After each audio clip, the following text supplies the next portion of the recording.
읽겠습니다. 같이 보시는 말씀은 마태복음 11장 2절에서 12절까지 말씀입니다. 신약성경 16페이지 마태복음 11장 2절에서 12절까지 말씀입니다.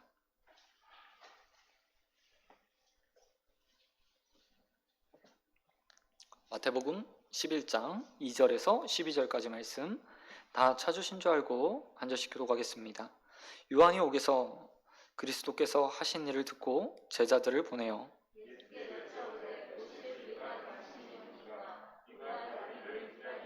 예수께서 대답하여 이르시되 너희가 가서 듣고 보는 것을 요한에게 알리되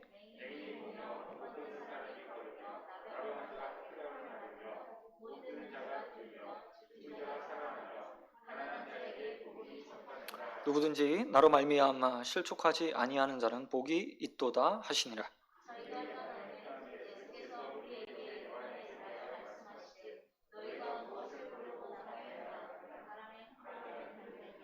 그러면 너희가 무엇을 보려고 나갔더냐? 부드러운 옷을 입은 사람이냐? 부드러운 옷을 입을 사람은 왕국에 있느니라.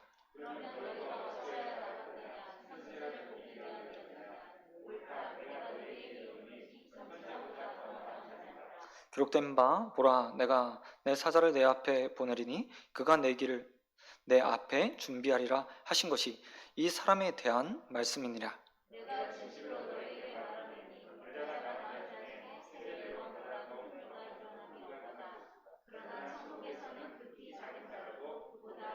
같이 읽겠습니다. 세례 요한의 때부터 지금까지 천국은 침노당하나니 침노하는 자는 배하니라. 아멘. 아멘. 이런 말씀 가지고 믿음으로 바라보는 하나님 나라, 믿음으로 바라보는 하나님 나라라는 제목으로 말씀 같이 나누겠습니다. 오늘 본문은 세례 요한과 예수님의 대화에 대한 내용들을 담고 있습니다. 실질적으로는 세례 요한이 자신의 제자들을 예수님께 보내서 자신이 가지고 있던 의문들에 대한 질문, 그리고 그 질문에 대한 답을 제자들을 통해서 받는, 이렇게 어떻게 보면 전달받고 전달하는, 편지와 편지를 받는 것처럼 이런 형태를 가지고 있습니다. 그러나 이 가운데서 들어지는 내용들을 보면요, 무엇보다 중요한 하나님의 나라, 그리고 우리가 어떻게 하나님 나라를 소유하게 될 것인가에 대한 이야기들이 담겨져 있는 것을 보게 됩니다. 먼저 본문 마지막 절 12절 말씀에 보면 예수님께서 천국에 대해서 말씀하시면서 이렇게 정의 내리십니다. 세례 요한의 때부터 지금까지 천국은 침노를 당하나니 침노하는 자는 빼앗느니라 라고 말하면서요, 하나님의 나라에 들어가는 것이 마치 침노하는 것, 빼앗는 것이라는 이렇게 표현하고 있는 것을 볼 수 있습니다. 사실 이 침노라는 단어를 사전적 의미로 보면 부정적인 의미가 더 많이 담겨 있습니다. 침노를 사전에서 딱 찾아보면 이런 의미가 이렇게 해석합니다. 남의 나라를 불법으로 쳐들어가서 취하는 것, 아니면 성가시게 달라붙어서 손해를 끼치고 해를 끼치는 것이라는 의미가 담겨져 있습니다. 그런데 천국이 어떻게 되고 있다고요? 침노를 당한다 라고 말하면서요, 그 가운데 천국이 귀찮게 어떻게 보면 해방을 당하고 있거나 아니면 불법으로 침입당하고 있다 라고 이렇게 해석하고 있는 것을 볼 수 있습니다. 천국이 정말 불법으로 침입을 당하고 있나요? 이 해석이 굉장히 난해합니다. 그래서 두 지배적인 해석이 있습니다. 하나는 긍정적인 부분에서 그리스도인들이 천국을 얻는 것은 마치 침노하는 것과 같이 삐집고 들어가려고, 그것을 취하려고 수단과 방법을 가리지 않고 나아가는 것, 이런 의미의 해석이들이 있고요. 또 하나의 지배적인 해석은 이런 의미가 있습니다. 하나님의 나라가 계속해서 해방을 받고 있다. 이 땅에 있는 동안에 무엇인가를 통해서 우리가 소유한 하나님의 나라를 우리에게서 빼앗아 가려는 노력이 있다라고 해석하고 있는 것을 보게 됩니다. 저는 전자 해석을 더 좋아하는데요, 오늘은 두 번째 해석들을 가지고 바탕으로 해서 말씀을 좀 나누려고 합니다. 우리가 이 땅에 살아가는 동안에 계속해서 우리가 소유한 하나님 나라, 우리 새벽에 나누었던 것처럼 하나님께서, 예수 그리스도께서 이미 너희 안에 하나님 나라가 시작되었다 라고 말씀하신 그 하나님 나라를 누군가 자꾸 빼앗으려 한다 라는 입장에서 오늘 본문을 좀 나누며 은혜를 나누고자 합니다. 오늘 본문에서 침노당한다 라고 말했던 그 장본인, 자신이 가지고 있던 천국을 빼앗길 위기에 놓인 한 사람이 있습니다. 그게 바로 세례 요한입니다. 세례 요한이요. 사실 세례 요한에 대한 예수님의 평가는요, 정말 위대한 평가라고 말할 수 있습니다. 예수님께서 세례 요한을 어떻게 평가하고 계십니까? 이 땅에 난 모든 사람들 가운데 가장 뛰어난 자, 가장 은혜를 많이 받은 자라고 말씀하시며, 그가 위대한 일, 정말 이상에 가고 온 모든 사람들이 하지 못했던 위대한 일, 자신을 앞서 자신의 길을 예비하는 일을 했다고 말씀하시는 것을 보게 됩니다. 그런데 그가요, 천국을 지금 뺏길 위기에 놓여 있습니다. 왜 그렇습니까? 그가 가지고 있던 의문, 풀리지 않은 의문 때문이었습니다.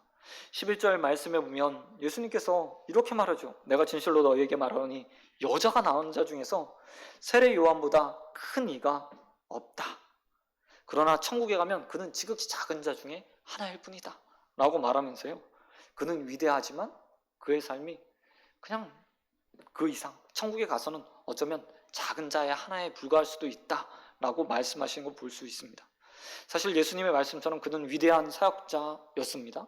예수님보다 먼저 6개월 앞서 사역을 시작했고, 그는 광야에서 귀한 옷, 귀한 먹을 것들을 먹어가면서, 그리고 귀한 소리를 외쳐가며 많은 사람들을 회개의 자리로 불러냈던 사람이었습니다. 그가 광야에서 외쳤던 소리는 다른 것이 아니었죠. 마치 사자가 포효하듯 그는 아무도 없는 그곳에서 회개하라, 천국이 가까웠느니라, 하나님의 나라가 가까웠느니라 라고 선포했습니다. 이 소리를 듣고요, 많은 사람들이 세례 요한 앞에 나왔어요. 그 소리 가운데 정말 자신의 삶을 돌아보고 하나님 앞에서 회개할 것을 회개하며 세례 받는 일들이 일어났습니다. 사실 이 사실만 보아도요, 얼마나 놀라운 일인지 모릅니다. 여러분, 사람이 없는 광야에서 외치는 그의 소리를 듣고 많은 사람들이 나온다? 이거 놀라운 일 아닙니까? 사실 회개를 외치기에 적합한 곳은요, 도시예요. 예루살렘 한복판, 많은 사람들이 거하는 여리고와 같은 성읍, 그곳에서 외치는 게 더 효과적인 거예요. 그런데 그가 사역했던 곳은 광야였습니다. 지나가는 사람들이 얼마 없는, 이동하는 사람들이 있었겠지만 그렇게 많은 사람들이 있는 곳이 아니었어요.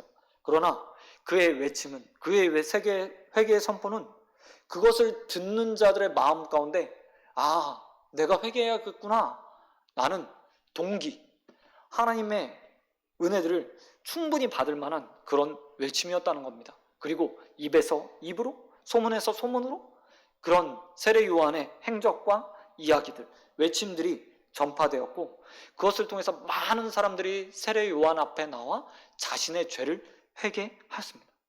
그런 위대한 일을 했던 그가요, 지금 위기 가운데 놓여 있습니다. 왜냐하면 그가 지금 옥에 갇혀 있기 때문입니다. 옥에 갇혀 있기 때문이에요. 2절 말씀해 보니까 이렇게 기록하고 있죠. 요한이 옥에서 그리스도께서 하신 일들을 듣고 제자들을 보내요 라고 말하며 요한이 어떤 상황 가운데 있는지 본문은 우리에게 보여주고 있습니다. 열심히 사역하던 그가 헤롯에 의해서 옥에 갇히게 되었습니다. 그리고 그곳에서 자신의 사역을 돌아보면서 자신의 외쳤던, 자신이 길을 쫙 닦아주면서 이제 본격적인 사역을 하고 계신 예수님을 향해서 자신의 제자를 보내서 이렇게 물어보는 거예요. 예수께 여짜오되 오실 이가 당신이 맞습니까? 지난 세월 동안의 사역, 열심히 사역했던 그 사역의 대상이 예수님이라고 믿고 있던 그가, 그리고 그 예수님에게 세례를 주었던 그가 예수님 앞에 질문을 던지고 있는 겁니다. 내가 기다려야 될 자, 내가 선포해야 될 자가 당신이 맞긴 맞습니까? 라고 물어보고 있는 거죠. 왜 이런 질문을 하고 있는 겁니까? 왜 세례 요한이 그 믿음에 대해 흔들림을 가지게 되었을까? 예수님에 대한 믿음에 대한 흔들림을 가지게 되었을까요? 그것은 다른 것이 아니래요. 지금 자신의 상황, 어려움 때문이었습니다. 옥에 갇혔다는 그 사실이요, 그 세례 요한의 믿음을 다 송두리째 흔들고 있는 거예요. 세례 요한이 바라봤던 메시아는 어떤 메시아였을까요?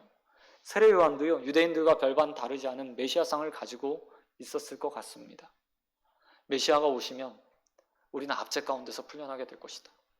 메시아가 오시면 로마의 압제 가운데서 우리를 구원해 주실 것이다.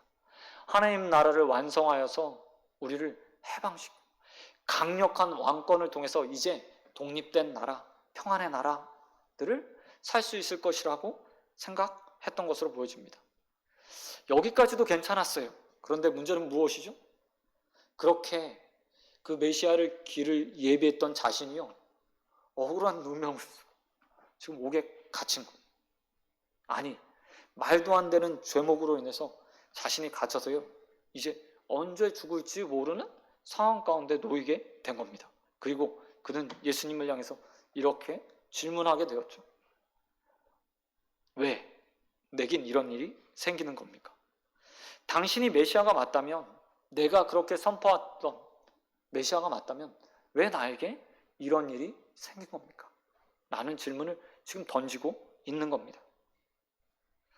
어떤 면에선 우리도요, 이런 질문들을 수없이 예수님께 던지고 있는지도 모르겠어요. 신앙생활 하면 하나님께서 정말 이 땅의 창조주가 되시고 주인이 되시고 모든 걸 하실 수 있는 전능하신 하나님이신데 왜 내 삶은 이런 문제가 생기고 이런 어려움이 생기고, 당신이 정말 계시다면 어떻게 저 선한 사람이, 아니 선한 내가 열심히 봉사하고 있는데 왜 내게 이런 문제가 생기죠? 라고 질문하는 우리의 모습과요, 요한의 모습도 별반 다르지 않는 거죠. 이런 요한의 모습에서 우리는요, 기억해야 돼요. 누구에게나 천국은 침노당할 수 있다. 우리를 하나님께서 구원해 주셨을 때, 우리에게 하나님의 나라를 선물해 주셨을 때요, 그 나라는 빼앗기지 않을 나라입니다. 우리의 구원이 취소되지 않듯 하나님의 나라도요, 완성을 향해서 지금 나아가고 있어요. 그런데 우리의 흔들리는 마음이, 아니 우리의 환경이 우리를 계속해서 우리 가지고 있는 천국을 빼앗으려고 한다는 거죠. 환경에 눈을 돌리기 시작할 때, 어려움들을 바라볼 때, 내 눈에 일어나고 있는 현상들만 계속해서 집중하다 보면요, 그 가운데 이미 가지고 있는 천국도 흔들리는 천국이 되어버린다는 사실을 요한이 우리에게 보여주고 있어요. 요한의 평가를 앞에 말씀드렸잖아요. 예수님이 어떤 자라고 이야기했어요? 여자애 중에서, 뱃속에서 태어난 자들 중에, 이 얘기는 모든 인류 가운데 가장 뛰어난 자, 가장 영광스러운 일을 한 자라고 말하지만 그마저도 흔들린다니까요. 그렇다면 우리도 마찬가지 아닐까요? 하나님의 나라를 꽉 붙들고 있지 않으면, 우리의 믿음의 눈이 하나님을 전적으로 바라보지 않으면 우리도요, 환경과 여건 가운데 또 흔들리고 이리 치이고 저리 치이고, 마치 예수님의 형제 야고보가 이야기하는 것처럼 바닷물결에 흔들리는 배와 같이 그냥 이리저리 왔다 갔다 할 수 있는 거예요. 여러분, 이 시간 기도하시기 바랍니다. 사도 바울도, 아니 세례 요한도 흔들렸다면 우리도 흔들릴 수 있어요. 그러기에 언제나 주님, 내 믿음 주님께서 붙들어 주십시오. 흔들리지 않도록 꽉 붙들어 주셔서 요동하지 않도록. 우리 특색 주제 가운데 데오마이라고 해서 그냥 칭칭 내가 감다 라고 표현했잖아요. 그런 것처럼 주님 안에 꼭 메어달라고, 우리의 믿음 붙들어 달라고 기도하시며 흔들림 없이 살아가는 저와 되길 주님의 이름으로 축원드립니다. 그런가 하면 우리가 소유한 천국이 침노당하는 이유, 또 다른 이유가 있겠죠. 그것은요, 다른 것에 있지 않았어요. 저는 좀 엉뚱한 상상을 좀 해보게 되는데, 요한이 왜 그렇게 열심히 사역했는데 흔들렸을까라는 상상을 해보면서요, 이런 생각을 좀 해보게 되었습니다. 정말 영적인 시야가 딱 좁아진 거예요. 그래서 그는 오로지 메시아 하나, 그리고 자신이 사역했던 그 메시아 상만 바라본 채요 전심전력했어요. 전심전력. 정말 열심히 뛴 겁니다. 한눈 팔지 않고 뛰었어요. 다른 것 돌아보지 않았어요. 그는 자신에게 맡겨진 사역에 정말 집중하면서요 정말 최선을 다해서 뛴 거예요. 그런데 오히려 그게 그에게 독이 되었습니다. 왜냐하면 그가 그렇게 사역에 매진하고 집중한 반면에 반대로 놓친 것이 있었어요. 그가 바라봐야 될 예수님의 사역들을요 미처 바라보지 못한 거예요. 너무나 자신의 일에 함몰되어서 마치 경주마가 두 눈을 딱 이렇게 경주하기 위해서 1등하기 위해서 두 눈을 가린 채 경주하잖아요. 그런 것처럼 앞만 딱 좁혀진 시야대로 그냥 쭉 달려가다 보니까 예수님이 뭐 하시는지에 대해서, 예수님이 어떤 사역을 완성해 가시는지에 대해서요 전혀 보지 못했어요. 그런 그를 예수님께서요 깨쳐주세요. 깨닫게 해주세요. 요한의 제자들이 질문을 가지고 오지 않았습니까? 그 질문에 대해서 예수님께서 다시 답변을 주십니다. 그 답변이 4절부터 6절까지의 말씀에 기록되어 있어요. 예수님께서 이렇게 말씀하시죠. 예수께서 대답하여 이르시되 너희가 가서 듣고 보는 것을 요한에게 알리라. 듣고 보는 것을 요한에게 알려라. 맹인이 보며 못 걷는 자가 걸으며 나병 환자가 깨끗함을 받으며 못 듣는 자가 들으며 죽은 자가 살아나며 가난한 자에게 복음이 전파된다 하라. 누군지 나로 말미암아 실족하지 아니하는 자는 복이 있도다. 이게 참 재밌는 일 아닙니까? 당시에 요한보다 더 유명해지는 사람이요 예수님이었어요. 요한은 예수님의 길을 예비한 사람이었습니다. 그렇기 때문에 누구보다 예수님께서 행하시는 일들을 더 잘 들을 수 있었을 것 같아요. 그런데 예수님의 대답은 엉뚱해요. 마치 요한이 자신의 소식에 대해서 전혀 모르는 것처럼, 아니 아주 멀리 있어서 자신의 소식을 듣지 못하는 것처럼 못한 사람이라고 생각하고요. 요한의 제자들에게 이렇게 말씀하시는 거예요. 내가 어떻게 사역했는지 니네가 보고 들은 것 요한에게 가서 좀 말해줄래? 누구나 다 알고 있는 이스라엘에 정말 소문이 바닥에 난 예수님의 사역을 요한이 전혀 못 들은 것처럼 예수님께서 말씀하신 거예요. 저는 이 예수님의 대답 가운데서요 요한이 어떻게 사역했을까? 라는 상상을 해보게 돼요. 정말 열심히 했습니다. 최선을 다했습니다. 그가 하나님께서 그에게 맡겨진 사명을 정말 목숨을 걸고 한 거예요. 그런데 정작 그가 그렇게 바라던 메시아께서, 예수께서 유대 땅 가운데서 그 동시대에 어떤 사역을 했는지에 대한 고민, 생각, 이해들이 부족했어요. 저는 이 모습이요 굉장히 무섭게 다가와지더라고요. 특별히 목회자로서 그런 생각들을 좀 해보게 되었습니다. 다양한 목회자들이 있잖아요. 다들 하나님께서 맡겨주신 사역들 정말 나름대로 열심히 해요. 한 명이 모이던 뭐 10,000명, 20,000명이 모이던 메가처치를 하던 상관없이 나름 목회자들 자신의 삶에 최선을 다하며 목회를 한다고 다들 이야기할 거예요. 어느 누가 당신은 불성실해 라고 얘기를 들으면요 거의 대부분 소수 몇 명 빼고는 아니야 라고 당연히 말할 거예요. 네가 감히 나의 목회를 어떻게 평가해 라고 말할 거예요.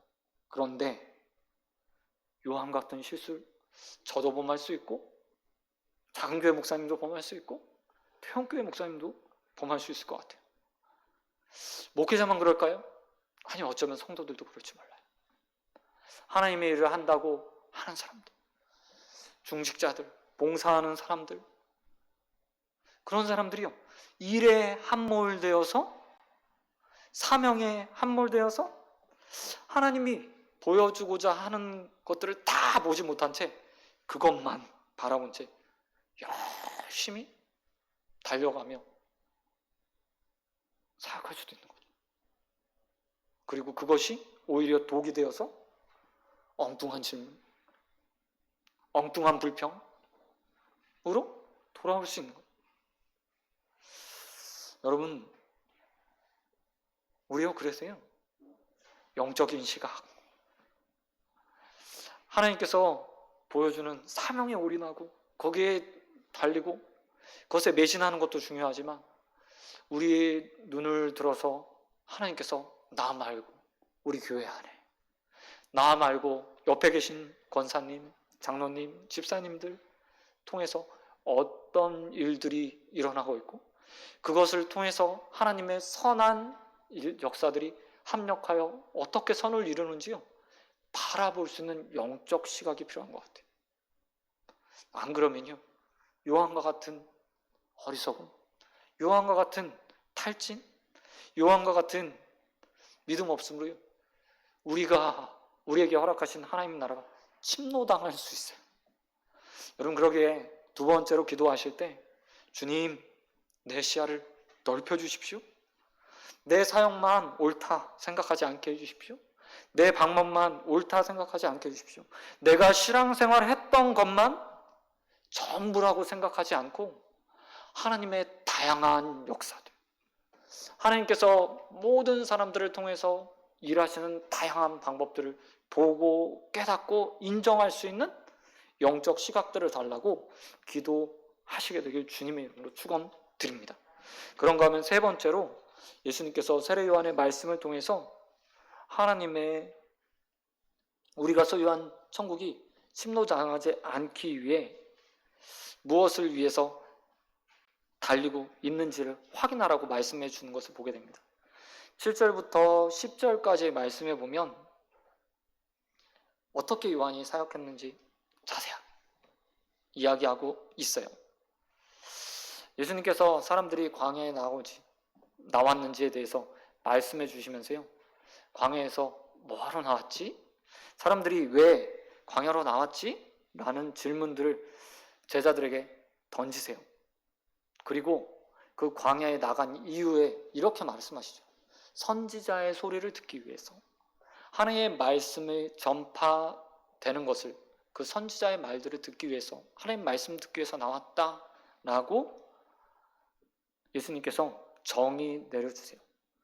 지금 예수님은 선지자 세례 요한의 사역에 대해서요, 말씀하시면서 동시에 세례 요한이 어떤 마음을 가지고 어떤 모습을 가지고 살아야 되는지에 대해서 말씀해 주는 거예요.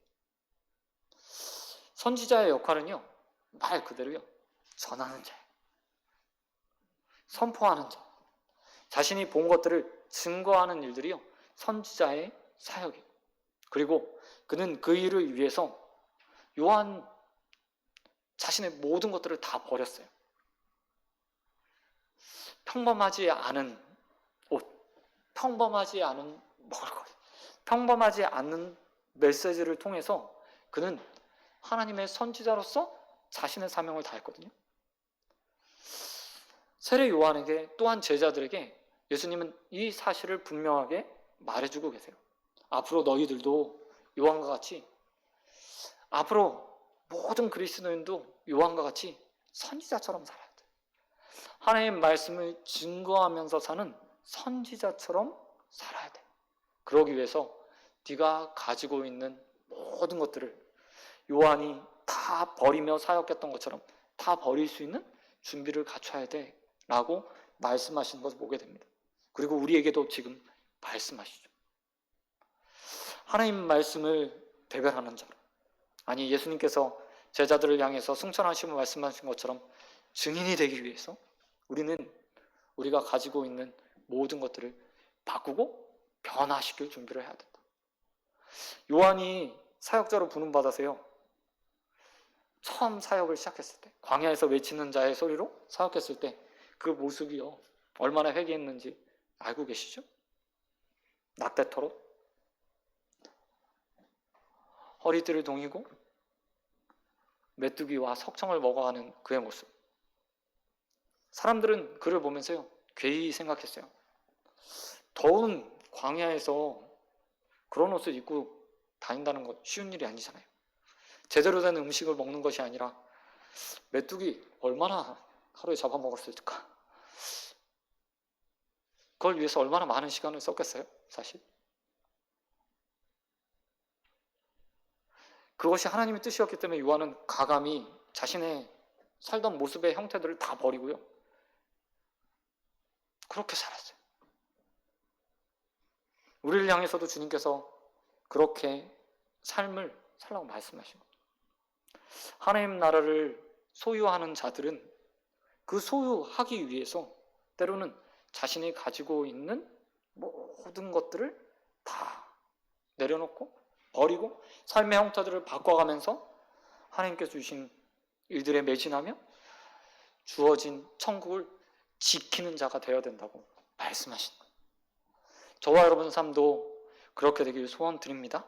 주님이 부르시는 방식에 따라, 주님께서 요구하시는 방식에 따라 이 땅에 살아가면서요, 이미 우리에게 주어진 천국을 빼앗기지 않고 소유하게 되길 주님의 이름으로 축원드립니다. 말씀 맺도록 하겠습니다. 우리는 본문을 통해서 세례요한을 보았습니다. 예수님의 길을 평탄케 하였던 그 예수님의 말씀처럼 여자가 난 자 중에 가장 영광스러운 일을 했던 위대한 세례요한을 보았어요. 그러나 그마저도 천국에 침노당할 위기에 놓여 있어요. 자신의 사역에 너무 어떻게 보면 매진하여서, 아니 다른 데 볼 여유가 없어서 그렇게 되었고요. 하나님 말씀보다, 아니 자신이 생각했던 삶에서 자신이 누려야 될 것들이 이루어지지 않자 그는 반문하며 예수님 앞에 자신의 제자들을 보내서 내가 증거하는 사람이 당신이 맞습니까? 라는 질문, 불경스러운 질문까지 하게 돼요. 이미 그에게, 아니 그가 이야기하는 것처럼 천국이 가까이 왔는데 이미 천국을 소유한 그가 환경 때문에, 너무 열심히 한 사역 때문에 그 천국을 빼앗길 위기에 놓여 있어요. 어쩌면 우리도 이 땅에 신앙생활 하면서요, 이런 일들을 수없이 반복할지도 모르겠어요. 잘 소유해야 될 하나님 나라, 이미 내게 허락해 주신 하나님 나라, 그것을 환경 때문에 빼앗기고 좁은 시야 때문에 빼앗기고 하나님 앞에서 모든 것들을 다 내려놓고 하나님 나라 소유하기 위해서 열심히 사역해야 되는데도 불구하고 그렇지 못해서 빼앗기는 자들이 되어질지도 모르겠습니다. 그런 우리를 향해서 사도 바울이 사도행전 20장 24절에서 이렇게 말해요. 사명을 위해서 달려가기 위해서 목숨 다 걸어야 된다. 다른 말로 이야기하면 하나님 나라 소유한 그것, 소유하기 위해서 최선을 다해 달려가야 된다라고 말하고 있습니다. 여러분, 우리 모두가 천국을 이미 소유한 그 천국을 온전하게 누리게 되길 소원드립니다. 그리고 주님 앞에 섰을 때요, 천국에서 정말 작은 자가 되었으면 좋겠어요. 참 재밌는 구절이요, 오늘 본문 가운데 있어요. 마태복음 11장 11절, 주님께서 이렇게 말씀하세요. 그러나 천국에서는 극히 작은 자라도 그보다 크니라. 이 말이요, 굉장한 의미를 담고 있어요. 이 땅에서 아무리 하나님 일 크게 하더라도 천국 간 사람보다 못지않아. 제게는 이렇게 들려지더라고요. 천국 가면 작아 보이는 그 사람이 더 중요해. 천국 가는 게 더 중요해. 하나님 나라 온전히 지키는 게 중요해. 제겐 이렇게 들려졌어요. 많은 일들을 하면 뭐합니까? 많은 업적들을 남기면 뭐할까요? 이 땅에서 많은 칭찬들을 받고 살면 뭐 할까요? 어느 일순간 하나님 나라를 잃어버리거나 하나님 나라의 의문을 갖게 되어서 천국이 우리 마음 가운데서 빼앗겨 버리게 된다면 무슨 의미가 있을까요? 저와 여러분, 천국에서 작은 자가 되길 소원합니다. 천국에 반드시 들어가서 하나님 나라를 온전하게 우리 취득하여서 그 가운데 하나님의 시민으로 인정받고 하나님과 함께 영원히 그곳에서 왕노릇하는 저와 여러분 되길 주님의 이름으로 축원드립니다. 기도하도록 하겠습니다. 하나님 아버지 감사합니다. 하나님, 우리의 인생이 온전하게 천국을 소유하는 인생들 되길 소원합니다. 천국에서는 지극히 작은 자라도 그보다 크니라 라고 말씀하신 주님, 우리가 그 천국의 작은 자들이 되길 소원합니다. 흔들림 없는 믿음으로 천국을 소유하는 자들 되게 하여 주시옵시고, 이미 하나님께서 우리에게 허락하신 그 천국 침노당하는 자가 되지 않도록 우리 마음을 붙들어 주시옵소서. 특별히 우리의 눈이 환경에 흔들려 우리의 마음마저도 흔들리는지 않기를 소원합니다. 환경과 여건 바라보며 하나님 어디 계신가? 하나님 과연 나를 위해서 일하고 계신가? 의심하지 않는 자들 될 수 있도록 은혜 베풀어 주시옵소서. 또한 우리 넓은 시야 허락하셔서 내 사명, 내 일만 바라보는 것이 아니라 하나님께서 우리 삶 가운데 또 어떻게 역사하시는지 보고 인정하고 배우고 또 그 가운데 선한 하나님의 역사들을 찬양하는 인생들 되어질 수 있도록 은혜 베풀어 주시옵소서. 뿐만 아니라 우리의 삶이 세례 요한과 같은 삶이 되길 소원합니다. 그가 사역을 위해서 그의 인생의 전부를 바꾸며 괴이한 모습으로 하나님 나라를 전파했던 것처럼 우리 하나님 말씀 따라서 우리가 가지고 있는 모든 삶의 형태들을 재편하게 하시고 하나님께서 원하시는 삶의 모습으로 언제나 사역의 길에 서 있는 자들 되어질 수 있도록 은혜 베풀어 주시옵소서. 모든 믿사오며 우리의 삶에 역사하시고 언제나 우리에게 하나님 나라 허락하시는 예수 그리스도의 이름으로 기도드립니다. 아멘.